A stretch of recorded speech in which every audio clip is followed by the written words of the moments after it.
Hello everyone, स्वागत है आप सभी का अपने ही आर के परिवार में। जैसे कि हमारा जिस जगह हमने क्लास छोड़ी थी उसके ही आगे हम स्टार्ट करते हैं। हमने स्टार्ट जो करा था, हमने न्यू चैप्टर स्टार्ट करा था हिंदी में। क्या करा था? संज्ञा से लेके अव्यय तक, जिसमें मैंने आपको ये बताया था कि इसमें हम कौन कौन से टॉपिक पढ़ने वाले हैं और जो इसमें पैट में जो एग्जाम पैट में हिंदी के सिलेबस में जो टॉपिक आ रहा है लिंग वाला, वो भी हम इसी चैप्टर में से कंप्लीट करेंगे। वो भी कुछ टॉपिक में से संज्ञा के में से। संज्ञा में हम लिंग वचन और कारक पढ़ेंगे। उसमें ही हम संज्ञा, सर्वनाम, विशेषण, क्रिया, अव्यय, ये जो 5 टॉपिक हैं हमारे इस चैप्टर में ही कंप्लीट होंगे। और एग्जाम के पॉइंट ऑफ व्यू से इसके 2-3 क्वेश्चन, 3-4 क्वेश्चन इसमें से पूछे जाते हैं। चलिए, जहाँ हमने छोड़ा था उसके ही बाद में हम स्टार्ट करते हैं जो उसका आगे का। लेकिन हमने छोड़ा कहाँ था? हमने कहा था कि संज्ञा के प्रकार चल रहे थे। क्या चल रहे थे? संज्ञा के प्रकार। संज्ञा के प्रकार हमने बताया कि व्युत्पत्ति के आधार पर संज्ञा के जो भेद होते हैं वो होते हैं हमारे 3 प्रकार के: रूढ़ संज्ञा, यौगिक संज्ञा, योग रूढ़ संज्ञा। मैंने आपको डिटेल से बताया कि किसे क्या कहते हैं और किसे क्या कहते हैं। उसके बाद हम देखते हैं कि जो कामता प्रसाद जो गुरु थे, हिंदी के लेखक जो कवि थे, उन्होंने संज्ञा के कितने भेद दिए, उसके ही आगे स्टार्ट करते हैं। लेकिन उससे पहले आपने हमारे जो नए बच्चे हैं, नए स्टूडेंट हैं जो इस चैनल से जुड़े हैं, तो वो चैनल सब्सक्राइब कर दीजिए, बेल आइकन प्रेस कर लीजिए और ज़्यादा से ज़्यादा इन वीडियो को भी शेयर कीजिए और प्रॉपर बेहतरीन तरीके से अपने नोट्स को कंप्लीट बनाइए। क्योंकि यहाँ पे जो भी चैप्टर जो भी होगा कंप्लीट सीरीज वाइज, सीरीज के अकॉर्डिंग हर टॉपिक होगा, जिसके अकॉर्डिंग जो आता है उसके अकॉर्डिंग कंप्लीट होगा, प्रॉपर होगा और बेहतरीन आने वाले जो एग्ज़ाम है उसमें बेहतरीन आपको इम्पोर्टेंट क्वेश्चन मिलेंगे। चलिए स्टार्ट करते हैं उसके आगे के। उसमें हम देखते हैं कि कामता प्रसाद जो गुरु लेखक थे, उन्होंने संज्ञा के कितने भेद करे। चलिए, जहां हमने छोड़ा वहीं से स्टार्ट करना। कामता प्रसाद गुरु ने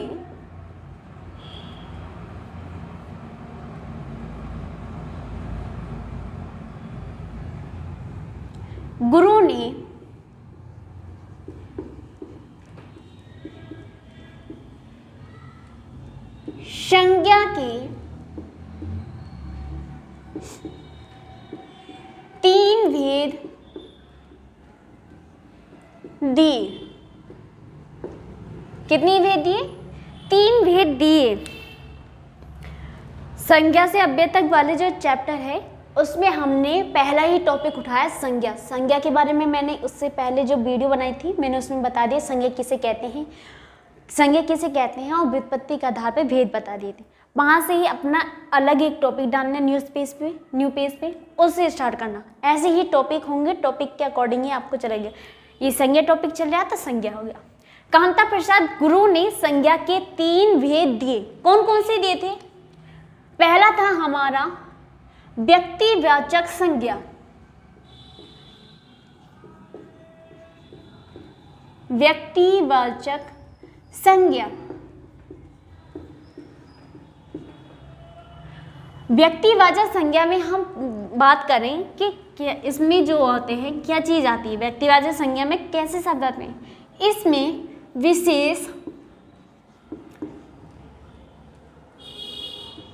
विशेष रूप से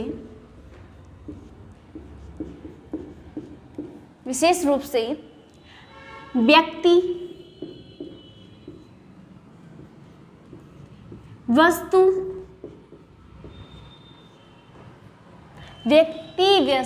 एवं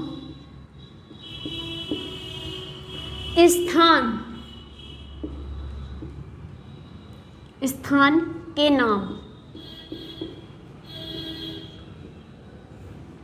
आदि। क्या कहा? इसमें जो व्यक्तिवाचक संज्ञा है इसमें विशेष रूप से व्यक्ति, वस्तु या एवं स्थान के नाम आते हैं। व्यक्ति के नाम हो गए राधा, मोहन, कृष्ण, ऐसे सीता, रीता, गीता, ये नाम। और वस्तु मेज, कुर्सी, चेयर, ऐसे और स्थान आगरा, दिल्ली, गोरखपुर, मिर्जापुर, ऐसे जो स्थानों के नाम होते हैं वो हमारे किस में आएंगे? व्यक्तिवाचक संज्ञा में। दूसरा आता है हमारा जातिवाचक संज्ञा।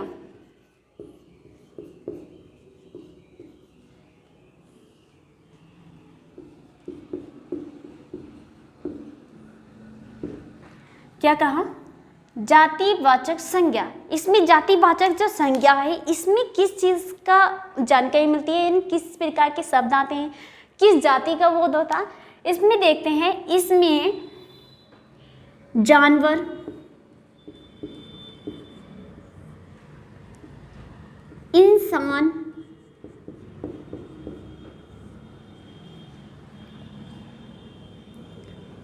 इंसान,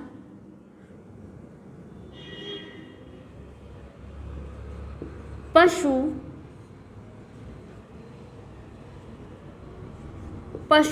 पक्षी, वाहन आदि।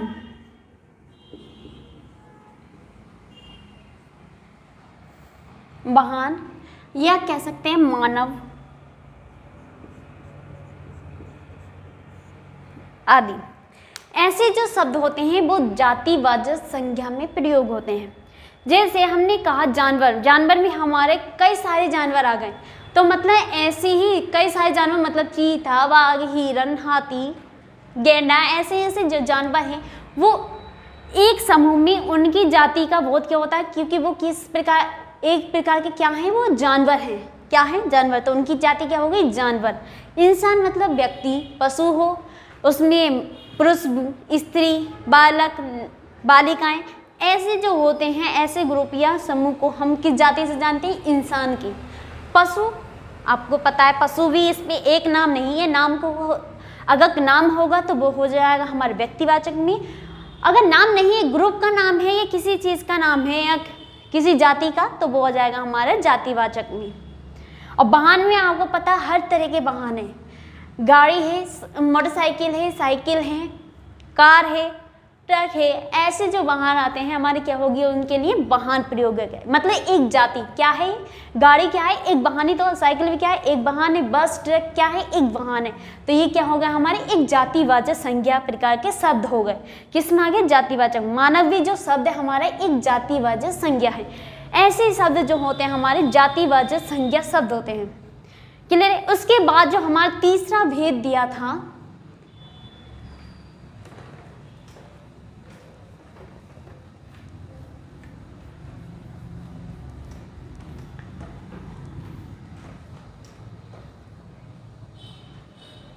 हमारा जो तीसरा भेद दिया था वो दिया था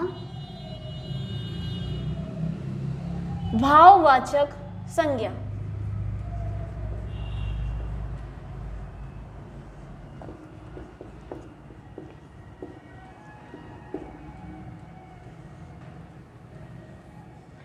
इसमें भाववाचक संज्ञा क्या होती है? इसमें जो शब्द आते हैं, इसमें बताया था कि इसमें गुण, दोष, प्रकृति आदि, मतलब इसमें क्या होता है भाववाचक, मतलब किसी के मतलब किसी में कैसा गुण है, किसी में कैसा दोष है, या उसकी कैसी प्रकृति है, मतलब कैसी प्रकृति है, तो उसका ही क्या हो गया। ऐसे जो शब्द होते हैं उनसे जो भाववाचक, जो शब्द भाव का प्रकट करें, जो शब्द किसी प्रकार का भाव प्रकट करें, तो वो कैसे शब्द होते हैं हमारे? भाववाचक संज्ञा शब्द होते हैं। कैसे होते हैं? भाववाचक संज्ञा शब्द। ये जो तीन भेद थे हमारे कामता प्रसाद गुरु ने इन तीनों भेदों को ही दिया था। उसके बाद हम देखते हैं, ये तो होगा हमारे कामता प्रसाद गुरु के द्वारा दिए गए भेद। उसके बाद हम बात करें, हमने देखा था कि कामता प्रसाद गुरु के अनुसार भी होगा हमारे संज्ञा के भेद, व्युत्पत्ति के आधार भी हो गए। अब देखते हैं कि अर्थ के आधार पर संज्ञा के कितने भेद होते हैं। बात करें अर्थ के आधार पर,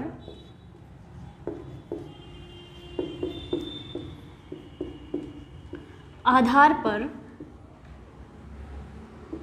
संज्ञा के 5 भेद होते हैं। कितने? 5 भेद। कितने? 5 भेद होते हैं। किसके आधार पे? अर्थ के आधार पर। किसके? अर्थ के आधार पर संज्ञा के हमारे 5 भेद होते हैं। 5 भेद कौन कौन से हैं? पहला है हमारा यही 3, पहले 3 आएंगे, फिर 2 इसमें और जोड़ दिए, तो ये क्या हो गया? अर्थ के आधार पे। पहला आ गया व्यक्तिवाचक,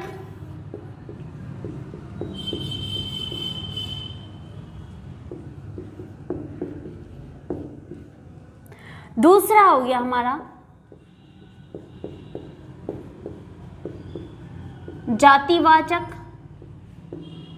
संज्ञा, तीसरा हो गया हमारा भाववाचक संज्ञा,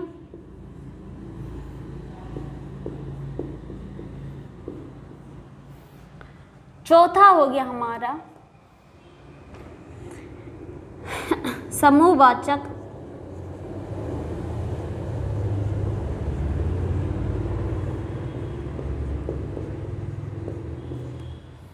और 5वां लास्ट जो हो गया हमारा वो हो गया द्रव्यवाचक।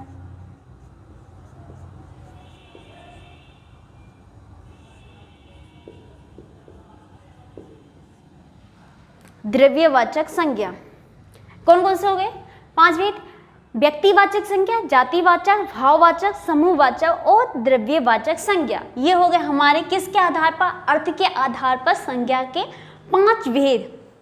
क्लियर है?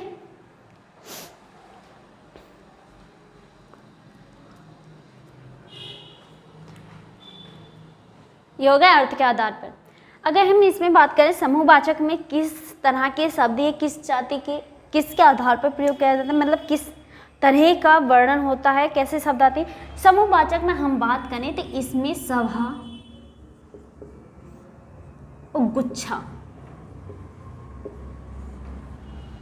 सभा या गुच्छा, किसी भी प्रकार के गुच्छा या समूह का बोध होता है। किसमें? समूहवाचक में। द्रव्यवाचक में नाप तोल,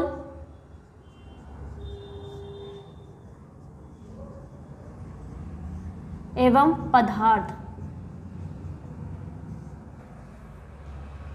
किसमें? नाप तोल एवं पदार्थ। मतलब द्रव्यवाचक संज्ञा में नाप तोल मतलब किसी भी ऐसा पदार्थ जो नाप कर या किसी के नापने के आधार पर दिया जाता है, तोलने के आधार पे, और किसी चीज किसी भी तरह का पदार्थ हो, घी हो, चावल हो, आटा हो, ऐसे पदार्थ तो बुक उसमें आते हैं हमारे द्रव्यवाचक संज्ञा में आते हैं। क्लियर है? ये हो गए। अब एक एक करके हम इन 5 वेदों को डिटेल से पढ़ेंगे। क्लियर है? चलिए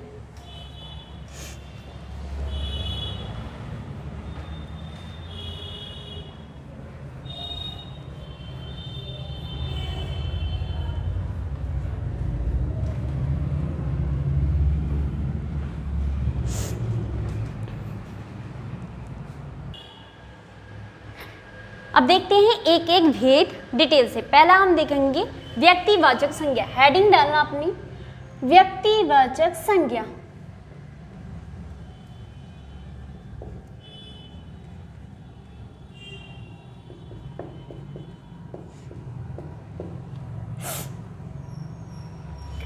व्यक्तिवाचक संज्ञा मैंने वहां पर बताया था, व्यक्ति, वस्तु या स्थान के नाम जो होते हैं व्यक्तिवाचक होते हैं, लेकिन यहां भी देख लेते हैं। वह संज्ञा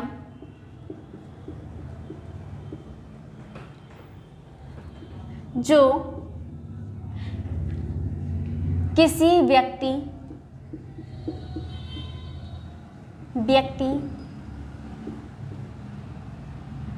वस्तु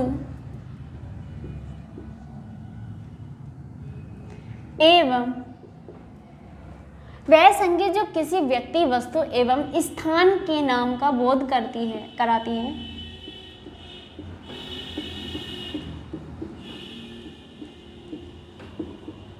बोध कराती है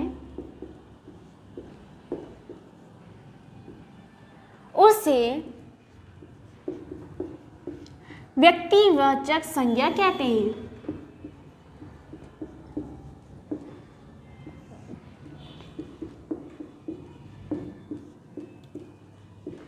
व्यक्तिवाचक संज्ञा कहते हैं।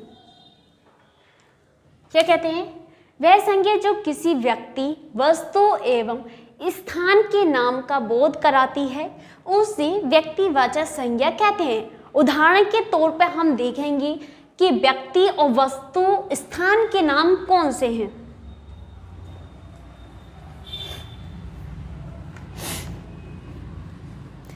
जिस टॉपिक में भी जिसमें भी परेशानी हो कमेंट करके कमेंट बॉक्स में डाल दीजिए। उसका भी जो होगा, उस चीज़ को जो समझ में नहीं आएगी अगली क्लास में, अगले दिन मैं उससे डिटेल से बता दूंगी।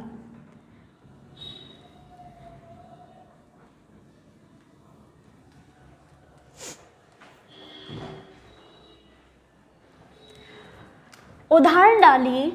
उदाहरण में हम देखते हैं, उदाहरण में पहला हम देखेंगे व्यक्तियों के नाम।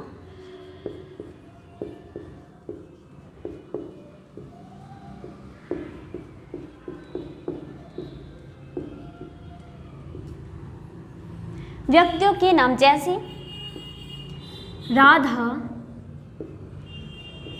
राम, मोहन, काजल,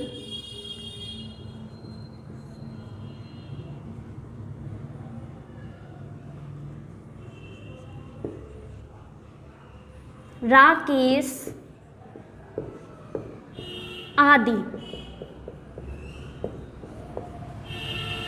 राधा, राम, मोहन, काजल, राकेश आदि या री, गीता, उता, जो भी नाम है व्यक्तियों के, वो किस में आते हैं? व्यक्तिवाचक में। नेक्स्ट देखते हैं स्थानों के नाम।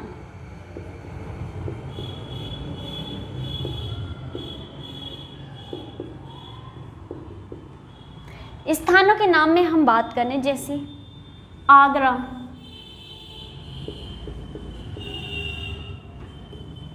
दिल्ली, मिर्जापुर, इलाहाबाद,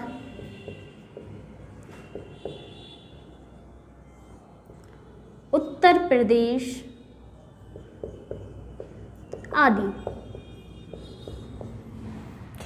क्या हो गया? आगरा, दिल्ली, मिर्जापुर, इलाहाबाद, उत्तर प्रदेश, ऐसे ही स्थानों के नाम क्या होंगे? हमारे व्यक्तिवाचक संज्ञा में प्रयोग होते हैं। आगे देखते हैं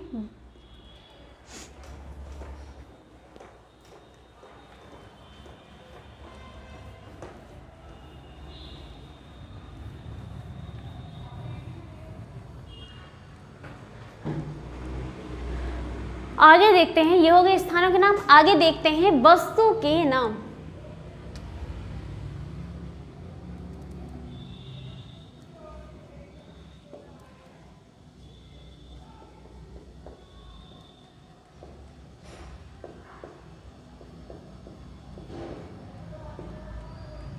क्या हो गए? वस्तुओं के नाम। वस्तुओं के नाम में हम बात करें पेन, पेंसिल, मेज,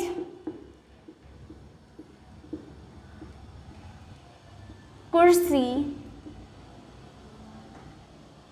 आदि।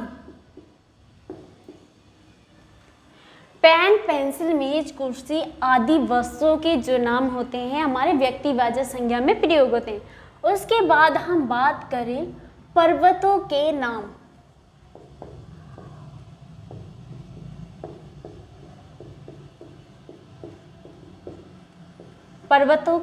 पर्वतों के नाम भी जो होते हैं हमारे व्यक्तिवाचक संज्ञा में प्रयोग होते हैं। जैसे हम बात करें हिमालय, अरावली,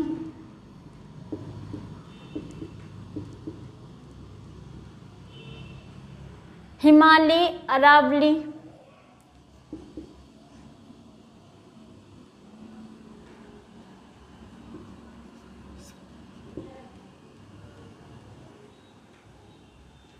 सतपुड़ा, विंध्याचल,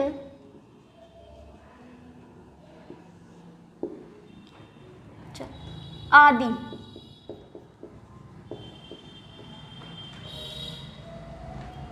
हिमालय, अरावली, सतपुड़ा पर्वत या विंध्याचल पर्वत आदि ऐसे पर्वतों के नाम जो होते हैं हमारे व्यक्तिवाचक संज्ञा में प्रयोग होते हैं।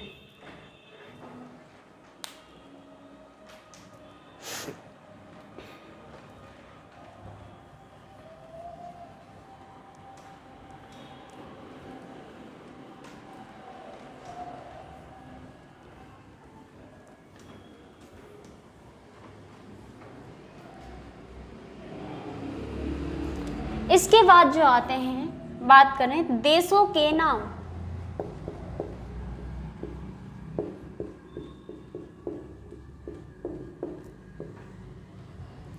जैसे देशों के नाम अमेरिका,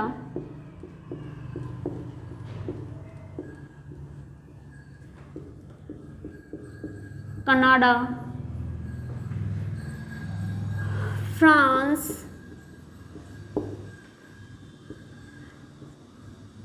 जर्मनी आदि।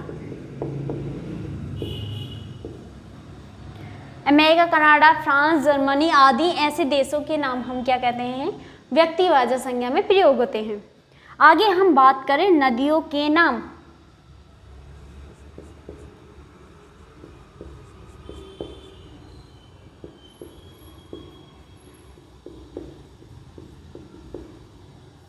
क्यों गया नदियों के नाम। नदियों के नाम मतलब नदी जो है शब्द, जो नदी शब्द है ये जो है एक जातिवाचक संज्ञा का नाम है, एक जातिवाचक संज्ञा है। लेकिन नदी जो है इसमें पूछा नदियों के नाम, तो नदी के नाम जो होंगे ये हो गए जातिवाचक।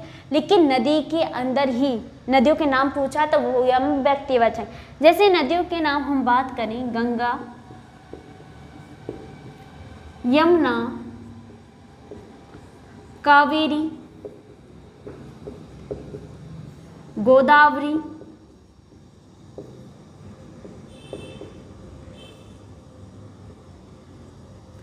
गोमती आदि। गंगा, यमुना, कावेरी, गोदावरी, गोमती आदि जो नदियों के नाम हैं वो हो गए हमारे व्यक्तिवाचक संज्ञा।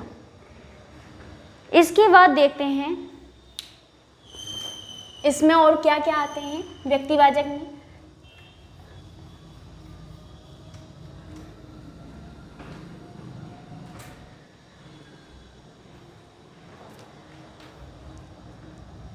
राष्ट्रीयता का नाम।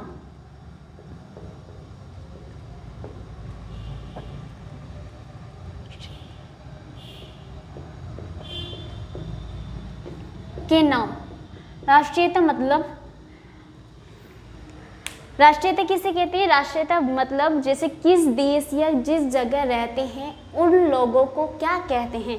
जैसे हमारे जैसे भारत देश है, भारत के रहने वाले लोग क्या कहलाते हैं? हमारे देश के भारतीय कहलाते हैं। ऐसे ही जापान के रहने वाले जापानी, कनाडा के फ्रांस के रहने वाले फ्रेंच, ऐसे जो होते हैं वो होते हैं राष्ट्रीयता के नाम। जैसे भारत के भारतीय, जापान के जापानी, फ्रांस के फ्रेंच आदि। ऐसे जो नाम होते हैं वो क्या होते हैं? हमारे व्यक्तिवाचक।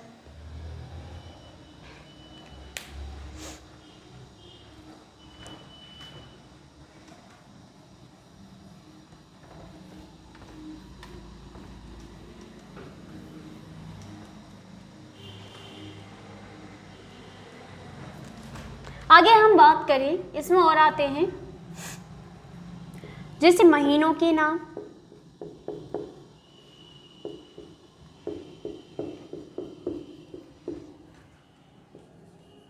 दिनों के नाम,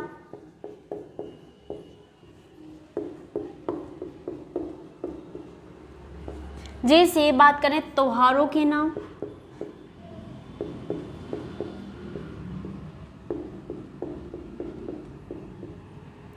किताबों के नाम,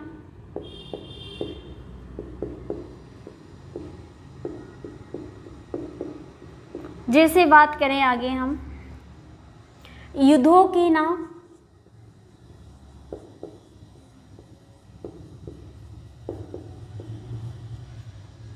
ये क्या होते हैं? व्यक्तिवाचक शब्द होते हैं, व्यक्तिवाचक संज्ञा के शब्द होते हैं। महीनों के नाम जैसे जनवरी, फरवरी, मार्च, अप्रैल, अक्टूबर, ऐसे जो होते हैं महीनों के नाम जो होते हैं हमारे व्यक्तिवाचक। दिनों की बात करें जैसे रविवार, सोमवार, मंगल, बुध, बृहस्पति, शुक्र, ऐसे जो होते हैं दिनों के नाम व्यक्तिवाचक संज्ञा होते हैं। त्योहारों के नाम जैसे ओणम है, त्योहारों के नाम जैसे ओणम है और दीपावली है, होली है, ऐसे जो नाम होते हैं हमारे व्यक्तिवाचक संज्ञा होते हैं के नाम होते हैं। किताबों के नाम जिस भी की किताबें होती हैं उनके नाम। युद्धों के नाम जैसे प्लासी का युद्ध, घाघरा का युद्ध, चौसा का विलग्राम, ऐसे जो युद्ध हैं, ऐसे जो युद्धों के नाम हैं वो भी हमारे व्यक्तिवाचक संज्ञा में प्रयोग होते हैं, व्यक्तिवाचक संज्ञा शब्द होते हैं। क्लियर है? ये होगा हमारा व्यक्तिवाचक, पहला जो भेद है वो कंप्लीट हो गया। अब नेक्स्ट स्टार्ट करते हैं जातिवाचक संज्ञा। क्या कहते हैं? जातिवाचक।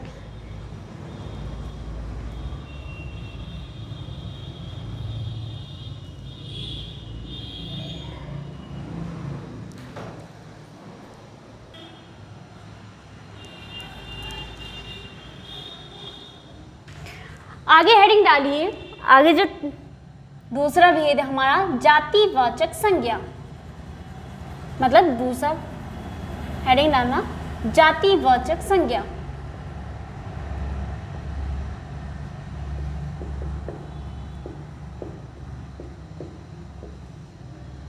जातिवाचक संज्ञा किसे कहते हैं? वह संज्ञा जो संपूर्ण जाति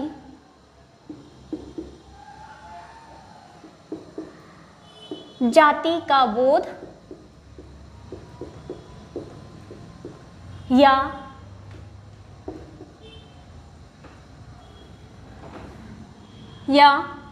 परिचय कराती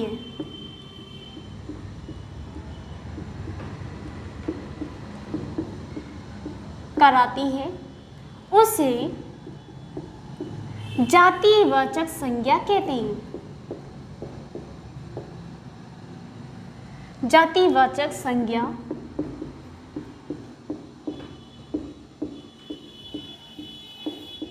कहते हैं। क्या कहते हैं? वह संज्ञा जो संपूर्ण जाति का बोध मतलब जानकारी या परिचय कराती है, तो उसे हम क्या कहते हैं? जातिवाचक संज्ञा कहते हैं। जातिवाचक संज्ञा में हम एग्जाम्पल के अकॉर्डिंग ही समझेंगे।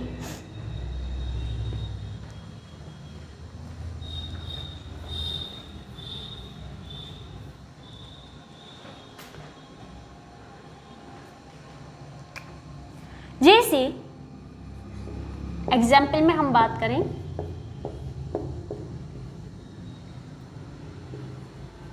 संबंधों के नाम।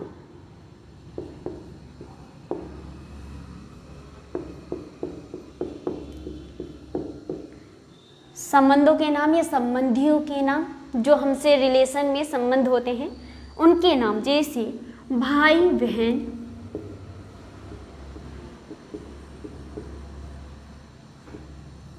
मामा, दादा,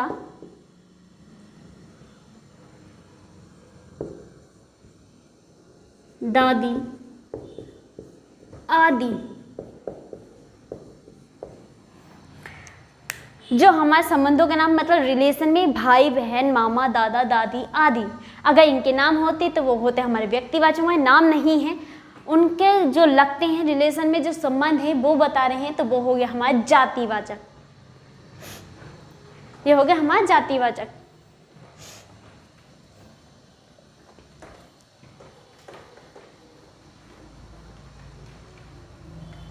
अगर आगे और बात करें, जैसे प्रोफेशन प्रोफेशन मतलब व्यवसाय के नाम, प्रोफेशन मतलब व्यवसाय, जो भी नाम होते हैं, कोई व्यक्ति डॉक्टर है, वकील है, तो उसका नाम नहीं आएगा, जो डॉक्टर है तो डॉक्टर ही कहा जाएगा। तो ऐसे वो शब्द भी क्या होते हैं, हमारे जातिवाचक संज्ञा में प्रयोग होते हैं। चलिए देखते हैं। प्रोफेशन के नाम या कह सकते हैं व्यवसाय।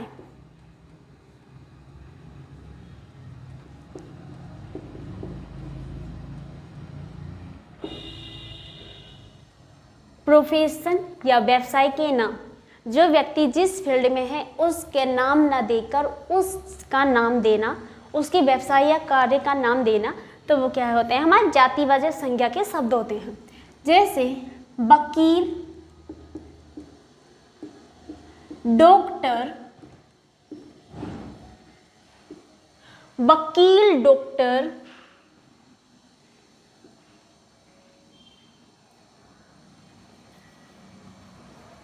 जैसे वकील, डॉक्टर।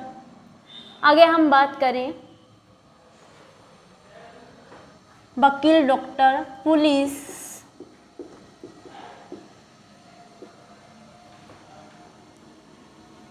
आदि।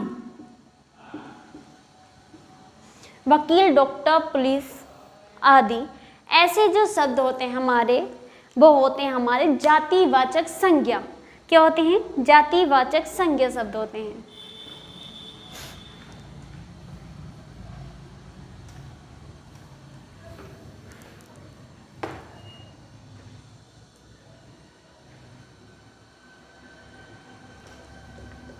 पुलिस की जगह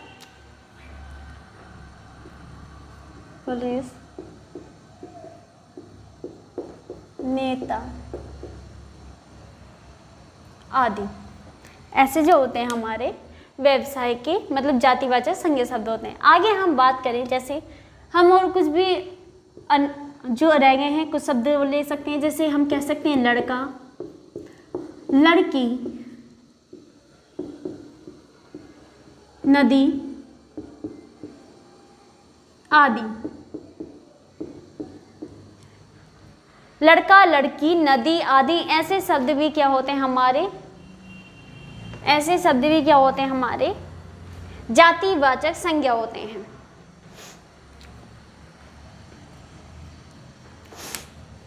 लड़का, लड़की, नदी, या कह सकते हैं पर्वत, पर्वत, ये देश, ऐसे जो शब्द होते हैं हमारे जातिवाचक में प्रयोग होते हैं। अगर इनके नाम आएंगे तो वो हो जाएंगे हमारे व्यक्तिवाचक में। नाम नहीं, व्यवसाय है या किसी चीज़ की जाति का बोध करा रहे हैं तो वो हो जाएंगे हमारे जातिवाचक संज्ञा। यहाँ पे नदी की बात डाल सकते हैं आप, जैसे पर्वत भी कह सकते हैं हम, पर्वत कह सकते हैं, क्योंकि पर्वत एक जाति का बोध कहा है। पर्वतों के नाम नहीं दे रहा, नाम होते व्यक्तिवाचक संज्ञा होते। क्लियर है? चलिए, ये हो गया हमारी जातिवाचक संज्ञा भी कंप्लीट हो गई। आगे देखते हैं भाववाचक संज्ञा।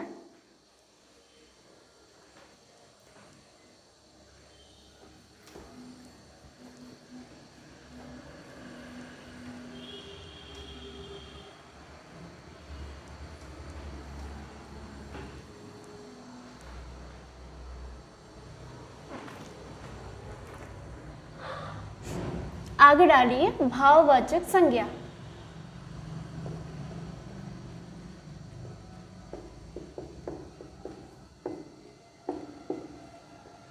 भाववाचक संज्ञा की बात करें, इसमें क्या है, वह संज्ञा जो किसी के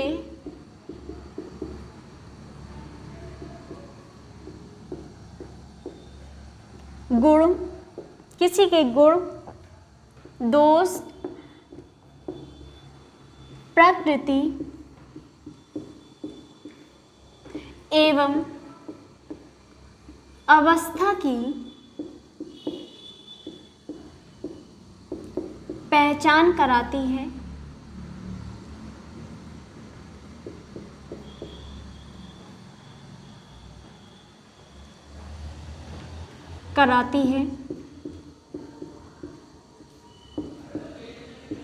उसे भाववाचक संज्ञा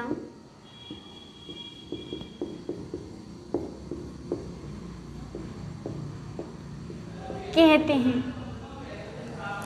क्या कहा? वह संज्ञा जो किसी के गुण, दोष, प्रकृति एवं अवस्था की पहचान कराती है उसे हम भाववाचक संज्ञा कहते हैं। जैसे हम बात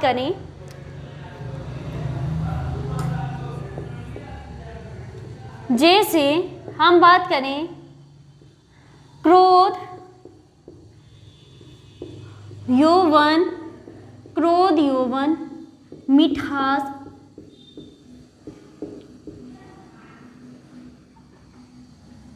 बचपन,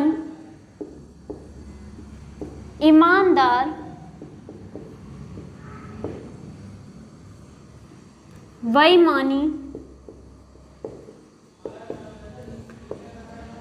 बेईमानी, सुख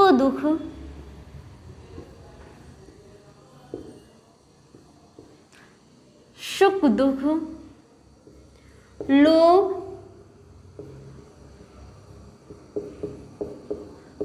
प्रीति,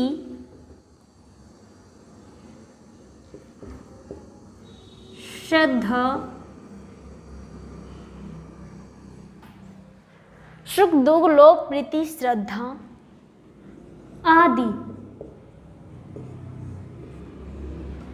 आदि क्या होते हैं? भाववाचक संज्ञा शब्द होते हैं। जैसे क्रोध मतलब किसी गुस्सा आ रहा, यौवन किसी व्यक्ति की अवस्था, मिठास मीठापन मतलब कि मिठाई में मीठा जो होता है क्या होता है? एक गुड़ पाया जाता है, तो इसके क्या हो गई? मिठास। बचपन, ईमानदार, बेईमानी, सुख दुख, लोभ मतलब लालच, प्रीति मतलब प्रेम, श्रद्धा मतलब विश्वास। ऐसे जो शब्द होते हैं वो होते हैं हमारे भाववाचक संज्ञा क्योंकि इसमें किसी के गुणों को और किसी की दोष को, किसी की प्रकृति को या किसी की अवस्था की पहचान कराते हैं। ऐसे शब्द को हम क्या कहते हैं? भाववाचक संज्ञा कहते हैं। क्लियर है? यह हो गए ऐसे शब्द हमारे क्या हो गए? भाववाचक संज्ञा शब्द हो गए। एग्जाम में पूछ सकता है, एक एग्जाम्पल में कोई भी शब्द आपको रख दिया भाववाचक संज्ञा का और आपसे पूछा जाए बताइए इसमें भाववाचक संज्ञा कौन सी है? उसमें एक तो भाववाचक है, अन्य जो है कोई जातिवाचक हो, कोई अन्य व्यक्तिवाचक हो या भाषामूहवाचक हो, लेकिन उसमें से आपको चुनना होगा कौन सा इसका ऑप्शन है या कौन सा इसमें भाववाचक संज्ञा शब्द है। तो जैसे ये ऐसी अवस्था, गुण, दोष, प्रकृति, अवस्था की जो पहचान कराते हैं शब्द वही होते हैं हमारे भाववाचक संज्ञा, जिसमें किसी प्रकार का भाव प्रकट हो। क्लियर है? चलिए अब देखते हैं भाववाचक, इसकी भेद।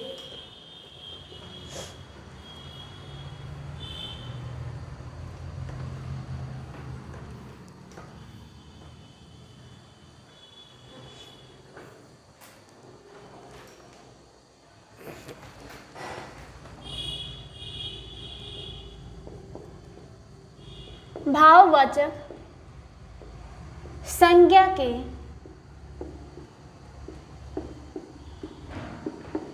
दो भेद होते हैं।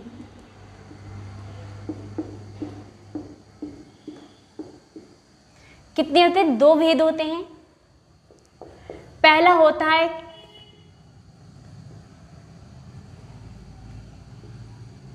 तद्धितांत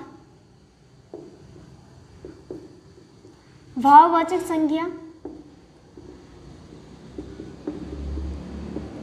दूसरा होता है कृदंत भाववाचक संज्ञा।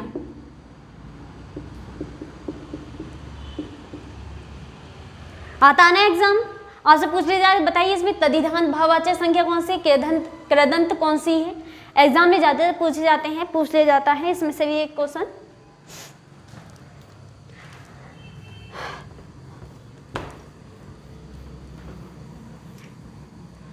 हर चीज जो पॉइंट में कर रही हूँ एग्जाम के पॉइंट ऑफ व्यू से बहुत इंपॉर्टेंट है, इसलिए आपने प्रॉपर नोट्स बनाते चलना, क्योंकि एग्जाम के पास जब होते हैं हमें ये समझ में नहीं आता, अगर नोट्स होते हैं तो हमारे कम टाइम में रिवीजन हो जाता है, लेकिन नोट्स नहीं होंगे तो हम देखेंगे कि यार ये वीडियो में देख लो, इस टॉपिक को देख लो, ये टॉपिक आ रहा है तो इस वीडियो में देख लो, कहीं से यूट्यूब से सर्च करो, उसमें टाइम बहुत खर्च होता है। इसलिए कम टाइम को मतलब ज़्यादा टाइम ना ज़्यादा खर्च कीजिए, इसलिए कम टाइम में अपने ही नोट्स से प्रॉपर एकदम रिविज़न हो जाता है।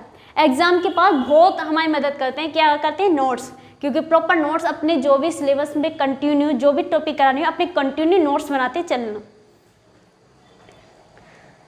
चलिए अब देखते हैं एक एक, जैसे हमने तद्धितांत और कृदंत हमने देख लिया। भाववाचक संज्ञा दो प्रकार की होती है, तद्धितांत और कृदंत। अब एक एक करके डीप से पढ़ते हैं। पहले देखते हैं तद्धितांत किसे कहते हैं।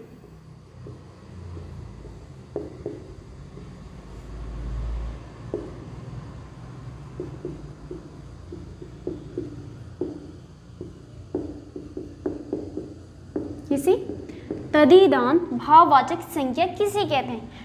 वह संज्ञा किसे कहते हैं? वह संज्ञा सर्वनाम, विशेषण,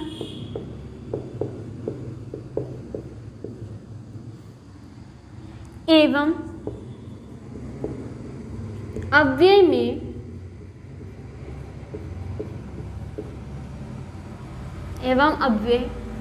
में प्रत्यय जोड़ने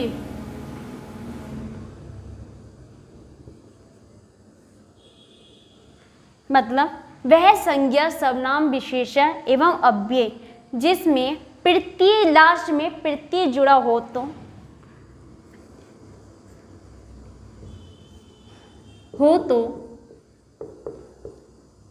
उसे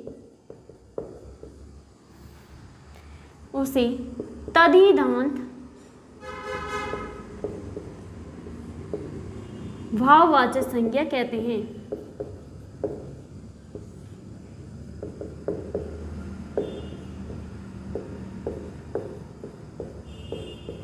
किसे कहते हैं?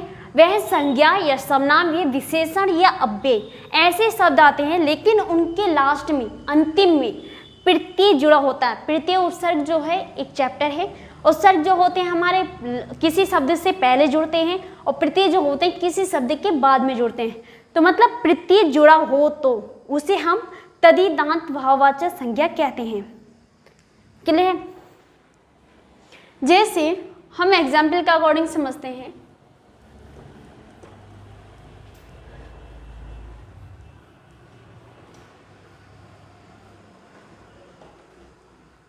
जैसे हमने उदाहरण में बात करी,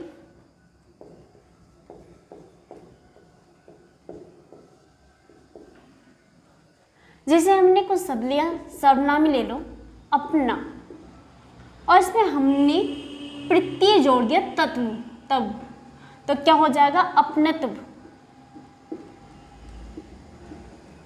क्या होगा? ये हो गया हमारी, ये हो गया प्रत्यय, ये हो गया सर्वनाम,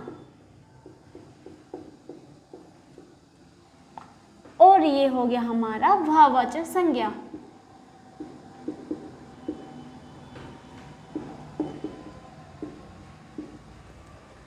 नेक्स्ट ले लेते हैं। जैसे हमने बात करी मम प्लस के तब, तो हो गया ममत्व। कुछ एक शब्द ले लेते हैं। जैसे हमने लिया मानव, मानव शब्द क्या से? जातिवाचक संज्ञा है, उसमें हमने ता प्रत्यय जोड़ दिया तो क्या हो जाएगा? ये भाववाचक हो जाएगा मानवता। तद्धितांत भाववाचक संज्ञा बन गया। जातिवाचक और ता प्रत्यय क्या हो गया? ये कैसा शब्द है? जाति। मानवता।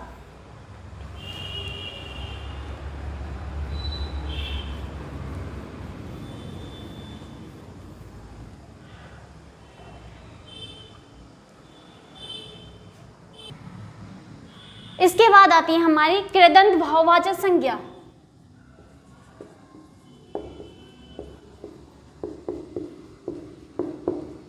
वाचक संज्ञा।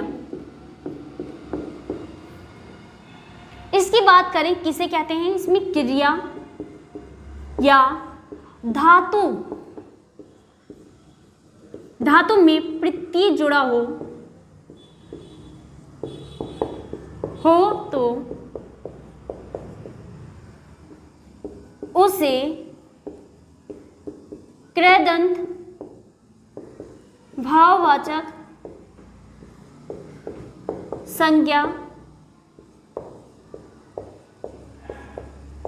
कहते हैं। क्रिया या धातु कोई क्रिया हो या धातु हो, उसमें प्रत्यय जुड़ा हो तो उसे कृदंत भाववाचक संज्ञा कहते हैं। जैसे हम एग्जाम्पल में बात करें,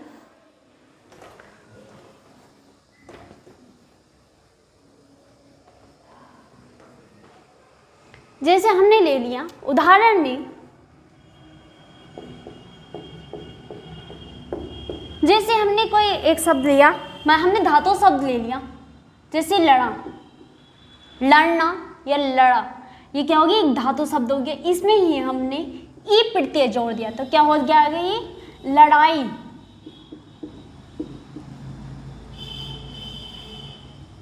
ये क्या हो गया, धातु होगी, धातु शब्द। ये हो गया हमारा प्रत्यय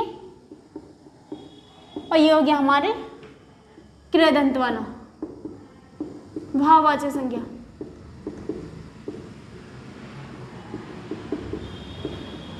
नेक्स्ट है घबराना,